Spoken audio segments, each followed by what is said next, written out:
So, another year of gaming has passed. Before I check out what this year has to offer, I'm going to take a look at last year and talk about my top 5 favorite games of 2011. As a needed disclaimer, this is just my personal opinion on the matter, not some end-all be-all list. Also, this is only out of games I've actually played, so if your favorite isn't on the list, it's just because I didn't get to play it, and not because you have terrible taste.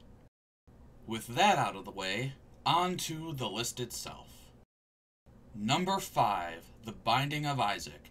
This was an interesting indie gem that I initially didn't think I'd end up liking as much as I did.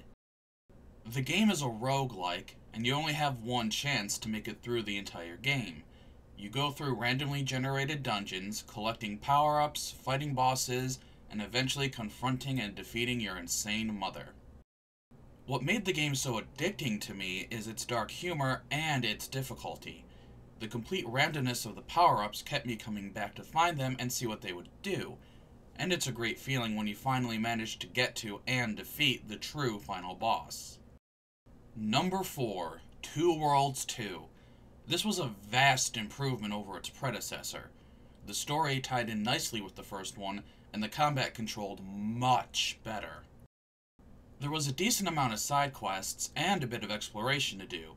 Also, I enjoyed the spell system and the item crafting. The game didn't look too bad either.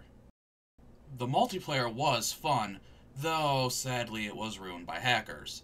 Though it was still overall a very solid RPG. Number 3, Portal 2. I loved almost everything about this game. The puzzles were creative and they made you think.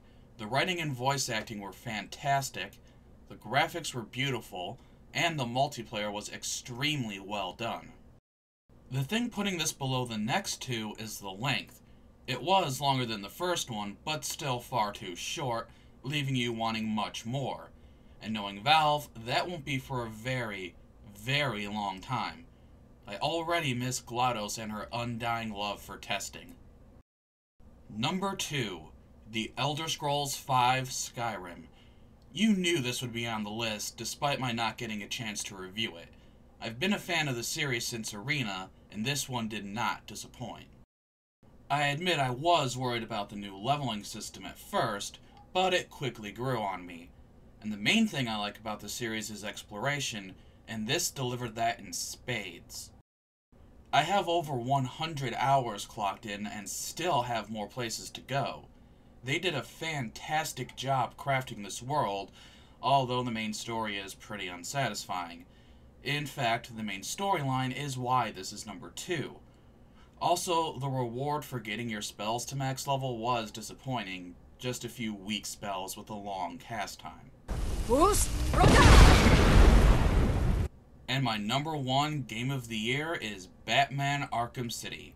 This game was absolutely fantastic. The story was well-paced and had a few nice surprises, the gameplay was perfect for me, and exploring this part of Gotham City was an absolute blast. And as a good sequel should, this improved on every aspect of the first game.